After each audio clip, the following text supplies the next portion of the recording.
अस्सलाम वालेकुम वरहमतुल्लाहि वबरकातुहू। उम्मीद करती हूँ आप लोग सब खैरियत से होंगे। सूर्य केव का फर्स्ट पार्ट अपलोड हो चुका है, सेकंड पार्ट लेकर मैं हाजिर हूँ। आऊज़ु बिल्लाहि मिनश शैतानिर रजीम, बिस्मिल्लाहिर रहमानिर रहीम। सूर्य केव के अंदर 5 वाक़यात का जिक्र किया गया है। हज़रत आदम अलैहिस्सलाम का वाक़या, एक वाक़या हज़रत आदम अलैहिस्सलाम का है। इस सूरत का दरमियानी वाक़या है, गोया इस सूरत में कुछ आयतें हैं। हज़रत आदम अलैहिस्सलाम और इब्लीस के बारे में बहुत कम आयतें हैं, इसलिए आमतौर पर पढ़ने वाले की तवज्जो भी इस तरफ नहीं जाती। जो थोड़ा-सा इशारा किया गया है, ये भी पूरी सूरत का लब्बो-लुबाब हो सकता है, समझने में मुश्किल पेश आती है। ये वाक़या पूरी सूरत का लब्बो-लुबाब है, इसमें अल्लाह ताला ने 2 पेपरों का तज़किरा किया है, सब्र का पेपर और शुक्र का पेपर। अल्लाह ताला ने हज़रत आदम अलैहिस्सलाम के वाक़ये से पहले 2 वाक़यात का तज़किरा किया, वे दोनों वाक़यात अवामुन नास के हैं। अस्हाबे कैफ़ का वाक़या, एक वाक़या नौजवानों में कैफ़ के अंदर जाने का था। ये नौजवान सब्र का इम्तिहान था, वे इस इम्तिहान में कामयाब हो गए। उन्होंने सब्र किया, उन्होंने घर छोड़ा, रिश्तेदार छोड़े, बीवी बच्चे छोड़े और गार में चले गए। उन्होंने तकालीफ पर सब्र किया और सब्र के इस पेपर में कामयाब हो गए। अल्लाह ताला ने इनको अपने मकबूल बंदों में शामिल फरमा दिया। ये नौजवान आम नौजवान थे। 2 बागों वाला वाक़या। फिर इसके बाद अल्लाह ताला ने दूसरा वाक़या बयान फरमाया। वे साहब एक ऐसे बंदे का वाक़या है जिसके बागात थे। ये वो बंदा था जिसको अल्लाह ने खूब माल दिया, पैसा दिया, सेहत दी, गनी बनाया। ये भी आम बंदा था, कोई ख़ास बंदा ना था, बस पैसे वाला था, अवामुन नास में था। अल्लाह ताला ने इम्तिहान में डाला और उसका इम्तिहान किया था, शुक्र का पेपर था। और इसके इम्तिहान ये था कि ए बंदे, मैंने तुमको नेमतें दी, अब तुम मेरा शुक्र अदा करो। लेकिन ये बंदा माल की वजह से ख्वाहिशात नफ़सानी में लग गया और अल्लाह को भूल गया और इस पर अल्लाह का ईमान ना रहा, लिहाजा अपने पेपर में फ़ेल हो गया। अल्लाह ताला ने हज़रत आदम अलैहिस्सलाम के वाक़ये के बाद 2 और वाक़यात का तज़किरा किया, दोनों ख़ास वाक़यात हैं। हज़रत मूसा अलैहिस्सलाम ख़ास में से हैं। एक वाक़या सैयदना मूसा अलैहिस्सलाम का है, वे कलीमुल्लाह थे, रसूल थे और ख़ास में थे।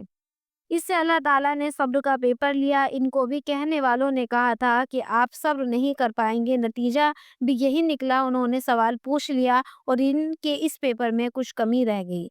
नबी अलैहिस्सलाम ने इरशाद फरमाया, अल्लाह ताला मूसा अलैहिस्सलाम पर रहम करे, हम ये चाहते हैं कि काश मूसा सब्र करते तो अल्लाह ताला इनका पूरा किस्सा हमसे बयान फरमाते।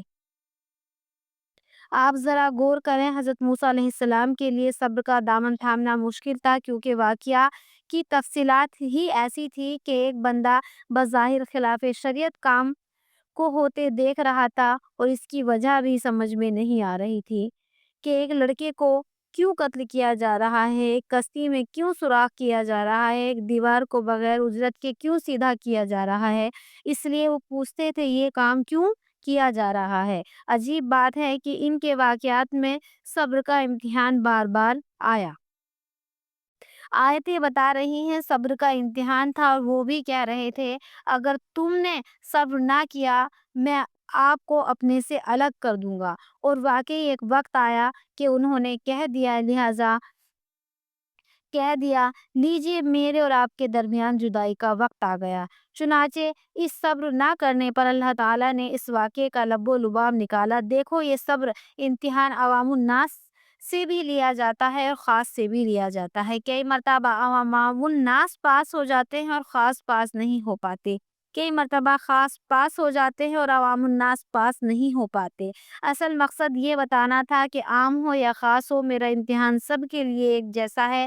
मेरे बंदो, तुम सब बंदे हो और मैं तुम्हारा रब हूँ, लिहाजा अगर तुम्हारे और सब्र के इम्तिहान आए तो तुमने बंदा बनकर सब्र करना है। अगर शुक्र का इम्तिहान आए तो तुमने मेरी तारीफ़ें करनी है और मेरी हम्द बयान करनी है और मेरी इताअत और फर्माबरदारी करनी है।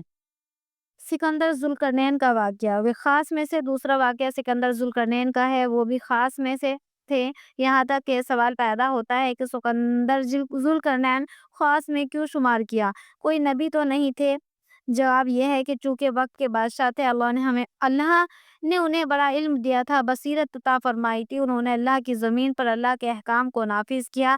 جو شخص وقت کا بادشاہ ہونے کے ساتھ ساتھ زمین پر اقامت دین کا کام بھی کرے تو اللہ کا بڑا خاص بندہ ہوا کرتا ہے۔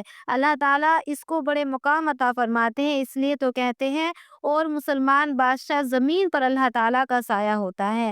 ان پر شکر کا امتحان آیا تو اللہ تعالیٰ نے ان کو دنیا کی ہر نعمت عطا فرمائی، یعنی جس چیز کی ان کو ضرورت ہوئی تھی اللہ تعالیٰ نے وہ چیز مہیا کر دیتے تھے۔ اور جب انہیں اللہ تعالیٰ نے اتنی نعمتیں عطا فرمائی تو انہوں نے اس پر اللہ کا شکر ادا کیا۔